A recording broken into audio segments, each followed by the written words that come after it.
Hi there, welcome along. It's the Sweet Spot from the Racing Post, the weekly golf show where we look ahead to the week's events, look back on what happened last week and hopefully point you towards a few winners. I'm Bruce Millington, and joining me after a hard-earned week off is Steve Palmer. Steve, was it a good week, or it's not like you can do? You can't take the kids to Alton Towers or Legoland or anything, can you? What do you do when you have a week off in these troubled times?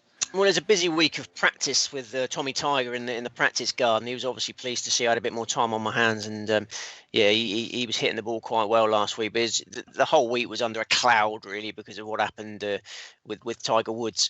I don't think you got the chance to discuss it last week, did you? Because it happened during the podcast, maybe. But yeah, it's tragic what's happened. I think that's the end of Tiger Woods' his career, and the fact I'm not going to see my hero in action again is, I found it very troubling. I'm still not, far from over it. I mean, reports are that Tiger Woods is in high spirits. They said last week. I can't believe that is true. I mean, in the last interview I saw of him during the Genesis Invitational, where he was tournament host, he looked so depressed then. I think the back surgery had really got to him. His latest back surgery, the recovery from that was quite arduous, and then obviously, it went even further wrong the following day. So I just can't get the image out of my head. I'm sorry to start on such a depressing tone, but of him lying in his hospital bed, looking down at his shattered legs, and realizing that the dream's over. The majors record's not going to be caught.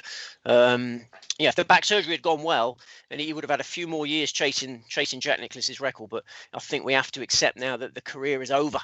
Oh, well, I mean, to be honest, Steve, when you looked at the images when it happened, I mean, you're just glad he's still with us. I mean, it looked absolutely terrible, didn't it? Really, really awful.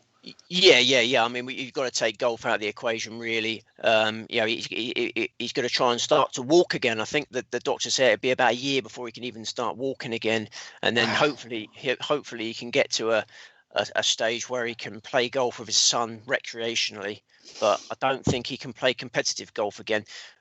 So all the records where we are now are going to stop now. And I really, if you would, I really must get this off my chest about the Sam Snead record, because it's really been bugging me all week. I've had a lot more time on my hands last week, and it has been bugging me because everyone's saying, he's stuck with, matched with Sam Snead on 82 PGA Tour wins, but it's just a nonsense that Sam Snead has got 82 PGA Tour wins and Tiger Woods has got 82 PGA Tour wins. Tiger Woods has won many more PGA Tour titles than anybody. Sam Snead's record, I don't want to bore you with this, Bruce. Sam Snead's record includes an 18-hole event.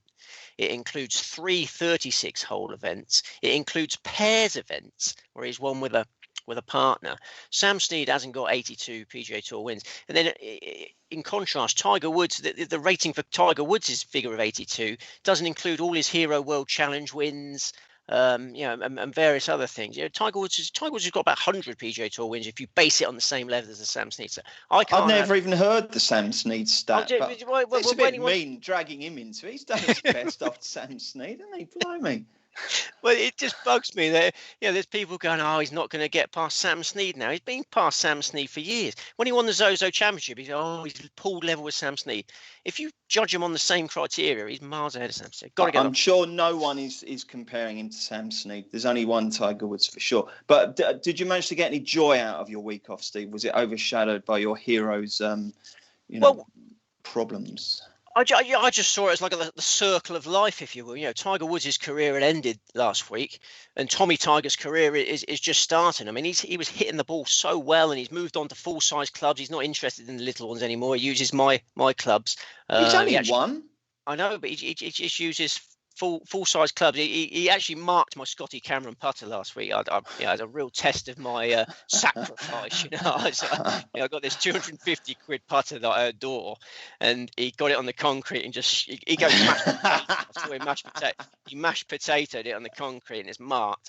And I just thought, come on, Steve, you're never going to make it. Your golf, you never play anyway. Just forget about it. Just encourage him. So. He's getting better and better and better. He's just got to stop. He's just got to take his aggression. He's got too much aggression, and he gets really angry if I don't want to practice. If I get my phone out of my pocket, he come and grab my phone, take it out of my hands, throw it in the bush. He knows dad's distracted by his phone, or I think he needs some temperament lessons, Steve. Yeah, you can't act like that on the course, can you? That no. Work, He's a raw talent. He's a raw talent. But I mean, at the age of 1, you're bound to have a few sort of be a bit rough around the edges. I mean, who's the nicest person we know? It's Kevin Pauline, isn't it? Why don't you get Kevin Pauline down to just teach him just how to be calm and, nice and balanced? That's a good idea. Yeah. I get Professor the soccer boffin needs to come down to Wayne, don't he, and teach it. But yeah, I'm encouraged by the early talent. Yeah, it just needs refining. Okay, right. Well, before we look ahead, we've only got one tournament this week, but it's a damn good one. Before we do that, let's look back on last week and pay tribute to the man who sat in your. He didn't sit in your seat. He didn't go down to the shed in Weymouth to do it. He did it in his house. But Joe Champion sat in for you and tipped Brandon Grace, the winner of the Puerto Rico Open. So well done, Joe. Do you like it when your teammates do it, or are you one of these kind of precious, selfish types who hates it and feels hopelessly undermined and insecure? I see it as a team effort. It was a great week for the Spotlight Sports Group as a whole, wasn't it? Because we must mention Ian Wilkerson also had Brandon Grace. He did in the Racing Post. Yeah, every organ under the Spotlight Sports Group umbrella had Brandon Grace last week. I mean, and both had Hovland as well, who went close in the whatever it was. The concession, that's it. Had a real mouthful of the WGC Workday Championship at the concession.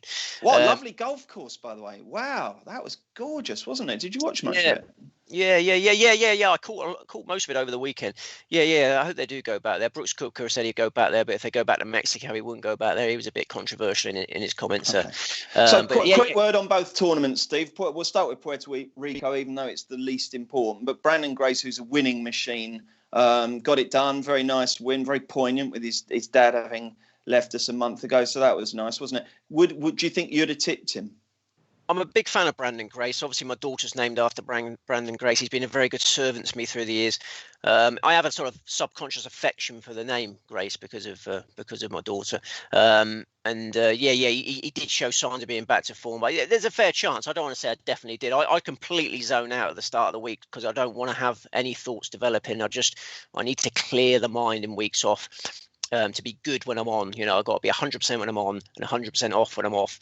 So I don't know whether I would have had him with a good chance. I think more so would have had Brandon Grace than Colin Morikawa. I mean, Colin Morikawa has got a great record on Jack Nicklaus design courses.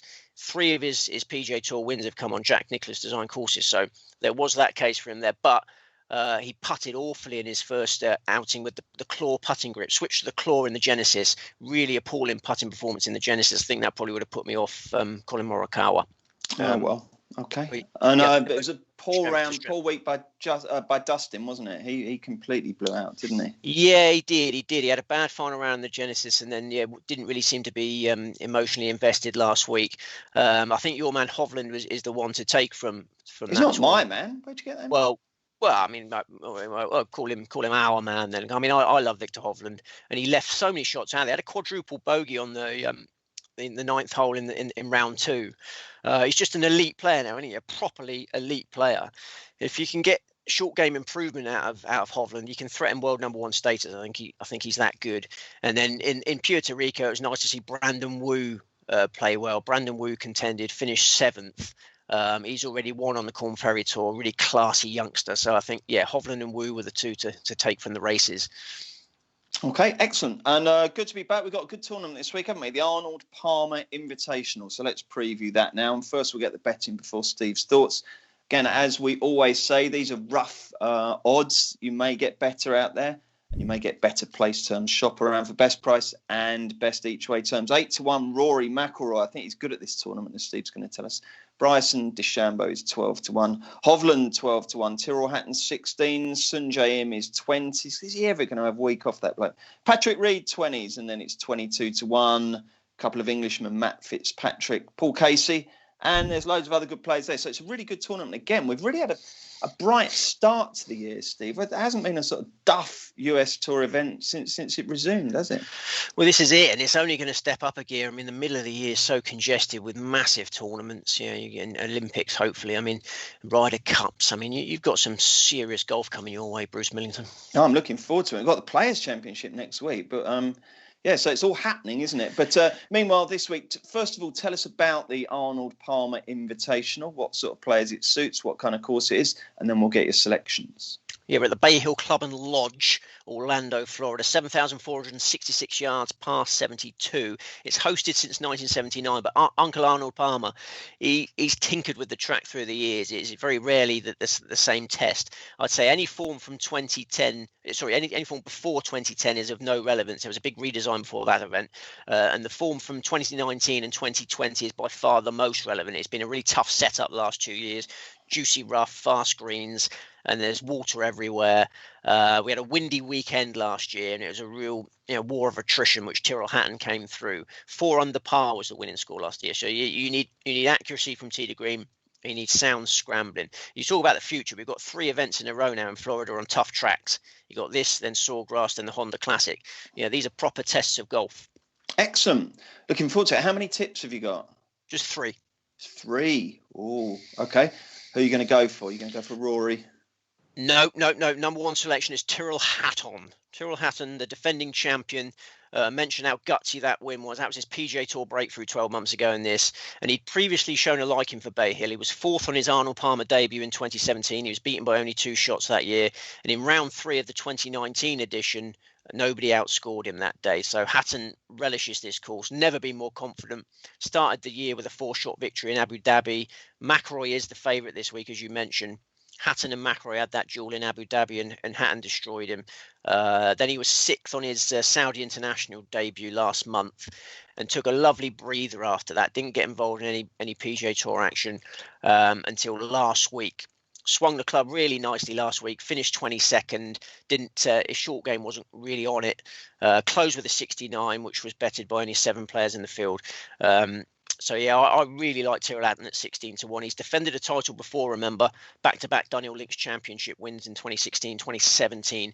And defending champions have a good record in this event. I mean, Tiger Woods has defended successfully about 1 million times, but Matt Every did that in 2014, 2015.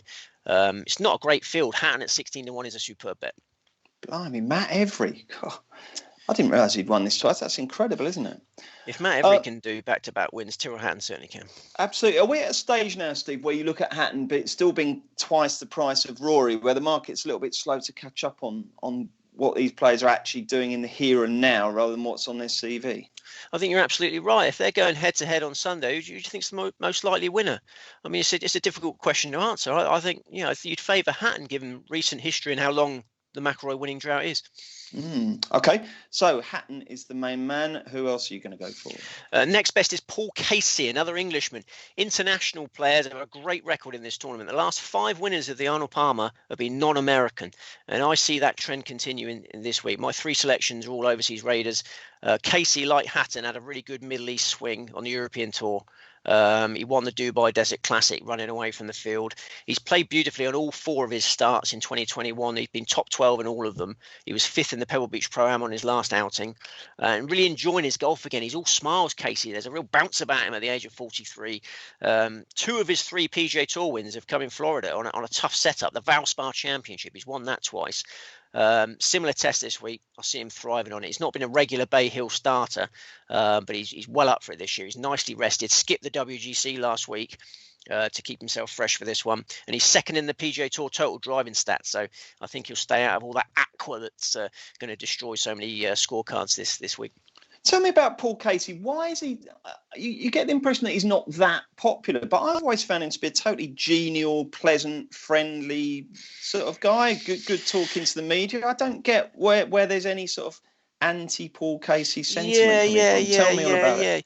I suppose he's a little bit too polished. He's always been a bit too polished at times, isn't he? And a bit cocky. And his interviews are sort of spill over into cockiness sometimes. But I think you're right. I find him really entertaining when listening to him now. The cockiness is still there, but there's also a sort of madness that comes in occasionally, and which I appreciate. So we're going to love Paul Casey on Sunday when he's jostling for the title with Tyrrell Hatton.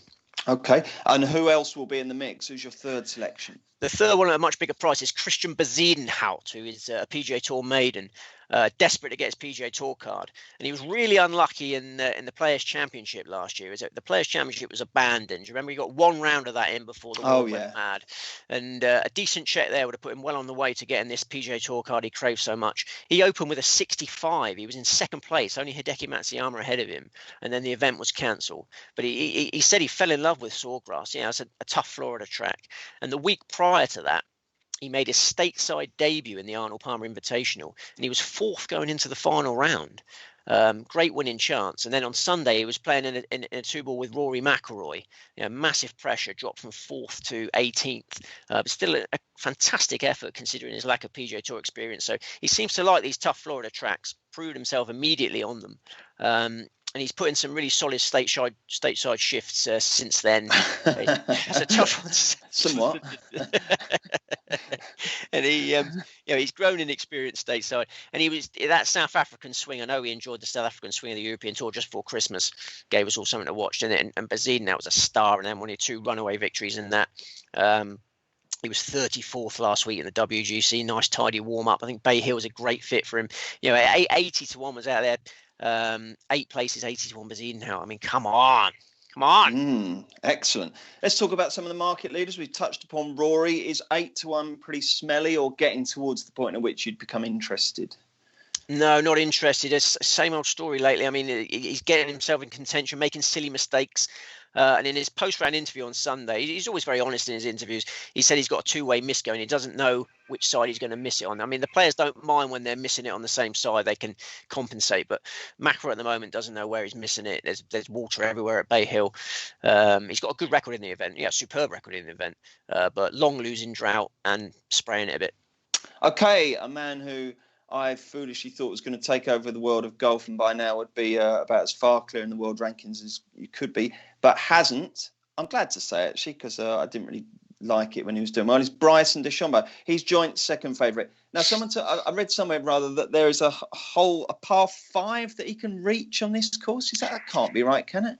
Yeah, I mean, it's similar to the Masters. He's going to be hogging all the attention pre-tournament because of his length, and he's talking about driving the par 5 6th hole.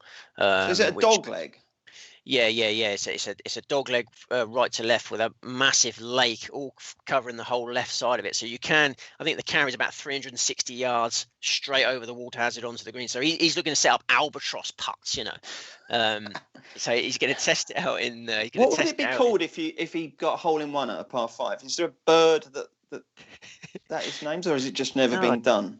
Well, it's just a hole in one, isn't it? But I don't know. There is no bird, is there? Is it a double albatross? I don't know. But yeah. If he gets some albatross putts, all credit to him. But I find it very off-putting. I think he's going to go for it. I think he'll do it in practice rounds and see how it goes. I hope it succeeds in practice, and then he takes it out onto the course in the actual competition, because I think he'll unravel from there. I mean, the PGA Tour won't want it happening, so they'll put the back tee in probably. Depends which tee they use, but they might tempt him and watch him unravel. But I think the carry's about 360 yards, which does sound feasible for him. But can he win? He's a short price. I think he's a short price again. He can win, but I just think all the focus is on that, and I think that he has become too focused on length, and the rest of his game is not world class. So he's not for me. I think Victor Hovland was more tempting. Victor Hovland very tempting again, but there was some fascinating comments from him after the WGC last week. They're asking about the concession and whether he'd like to see that tournament come back to the concession, and that he was going, I quite like the concession. But then he said generally he doesn't like Florida golf courses. It was a real sort of jaw-dropping moment during the interview. One of those little nuggets that you think, oh, blimey, why? He generally doesn't like Florida golf courses. So, they're off-putting. And his Bay Hill form figures are 40, 42. So, they're two off-putting factors there for Victor. Oh, well. Okie dokes. Excellent. Anyone else you want to mention? Who was the last one off the list? Last one off the list was Sung Jae Im, who's been third in Bay Hill last 2 years. Sung Jae Im, Matthew Fitzpatrick, and Patrick Reed were the closest. If I was going to have 6, Sung Jae Im, Matthew Fitzpatrick, and Patrick Reed. Okay, fair enough.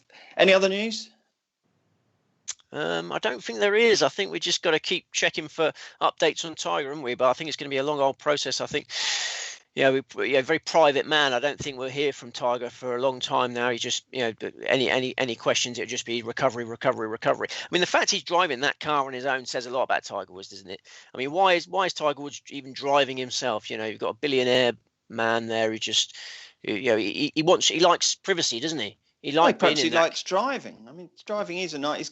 He'll have a nice fleet of vehicles, won't he? So if you've got nice cars, was not his own car. That was just a car given to him by Genesis, the sponsors. He'd never driven that car before. Oh, right. So he's handed a car to get back home. I just think it's a bit late now, but I think he should just be paying people to drive him around. People have chauffeurs, don't they? He should have a chauffeur. Particularly when he's on medication for the the back surgery. Yeah. He might be in good spirits, Steve. He might have taken the view that he's so lucky to be alive that anything's a bonus now. He's achieved all he wanted to in the world of golf, apart from the Sam Snead thing, obviously, and he can move on into the next chapter of his life. I don't know, but he might be in good spirits. So keep your chin up. I know I obviously ever since I've known you, Steve, I've known just how much you worship Tiger and how much he means to you, and I did think of you when I saw the horrific, story unfolding. But he's fine. He's here. I'm sure he's going to have a good, happy life hereafter. I hope so. Yeah, I have had some tension with some associates lately, actually, this week, because after these sort of things happen, social media goes crazy with so-called funny things, and someone forwarded me a so-called funny thing. I just said, "You what, mate? You what?" And I just sat on my and said, "Come on, it's my son's middle name is Tiger. This is not funny in the least. Just." I won't swear on a live podcast, but there's a lot of people out there that don't really think, isn't there? How many memes do you get shared to you that you actually find funny? I think the percentage of them that are videos and little sort of images with words, and I reckon the funny ratio is it's below 5%. I think. Oh, it's well below 5%. Yeah. No. I think 0.1% maybe. There's so much tosh out there, isn't there, in the world?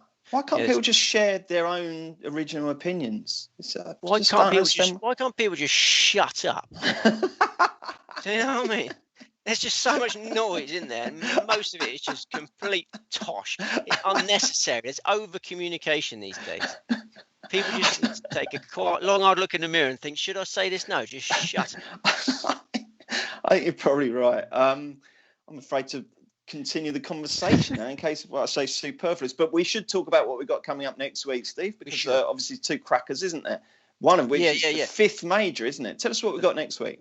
We've got the Players' Championship, and we've also got the Qatar Masters. I feel a bit sorry for the Qatar Masters because normally as it's a decent slot in the calendar, but it's up against the unofficial fifth major. So doesn't make any sense, does it? Why don't they have it this week? Well, they couldn't have it last week because it was WGC, wasn't it? But I just don't get why they didn't have it this week. It seems very odd to put it up against the Players' Championship. I suppose you could get a fairly short price favourite for Qatar, couldn't you? You could get one of those guys who's not quite made the players field who comes across there. It's bound to be a decent prize, isn't it? I think it'll be a fascinating punting puzzle. Yeah. I mean, we never care about the strength of the field. Sometimes you get your best bets in these low key affairs. So don't worry, we'll probably find the winner, but we won't get many superstars there.